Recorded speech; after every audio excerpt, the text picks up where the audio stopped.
সুন্দরবনের সন্দেশখালী 2 ব্লকের রামপুর গ্রামে কলাগাছি নদীর উপর রয়েছে বাঁশের সাঁকো। সাঁকোর একদিকে উত্তর 24 পরগনার বেরমজুর 2 গ্রাম পঞ্চায়েতের একাধিক গ্রাম, অপর পারে দক্ষিণ 24 পরগনার ক্যানিং 2 ব্লকের 18 বাকি গ্রাম পঞ্চায়েতের কুমড়াখালী, লম্বাপাড়া, খেজুরপাড়া, ডাহারানির মতো বহু গ্রাম। দুই জেলার মানুষের যাতায়াতের ভরসা এই সাঁকো, যা দীর্ঘদিন ধরেই বেহাল। জীবনের ঝুঁকি নিয়েই চলছে যাতায়াত। সাঁকোতে এই অবস্থা, তো বাচ্চারা পড়ে কি অবস্থা, কেটে কুটে যাচ্ছে। আমার ভাইজি পড়েছে, পড়ে পুরো তার কেটে কুটে বেয়াকার হয়ে গেছে। সে বড় মেয়ে, হ্যাঁ, স্কুলের ছেলে মেয়ে। সাঁকোর থেকে ধরো যেতে গিয়ে কেউ পড়ে যাচ্ছে, কেউ ঝুলে ঝুলে যাচ্ছে সাঁকোর থেকে ভেঙে গিয়ে।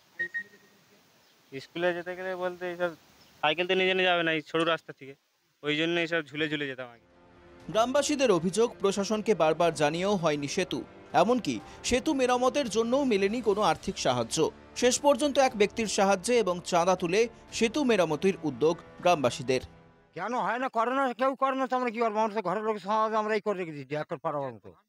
ও কেউ করে না, কেউ করে না, তারা কেউ জেনে কি হবে? ঘরের ধারে প্রদান সব, এই সাঁকর ধারে প্রদান পঞ্চায়েত সব এটা আমরা করেছি, আমরা চাঁদা করেছি গ্রামের লোক। পঞ্চায়েত প্রধান এর ওর গুরুত্ব দিচ্ছে না। হ্যাঁ, টাকা দিয়ে তো এইসব করেছে। একটা ভদ্রলোক এখানে থাকে, এখানে আমাদের এখানে বাসেন, ওই একটু হেল্প করে। এলাকার পঞ্চায়েত প্রধানেরা এর করে কোনো ইয়ে করে না। পাকা সেতু হলে বহু মানুষ উপকৃত হবেন, মানছেন বেরমজুর 2 গ্রাম পঞ্চায়েতের প্রধান। কিন্তু আর্থিক সামর্থ্যের অভাবে পাকা সেতু তৈরি করা যাচ্ছে না, দাবি প্রধানের।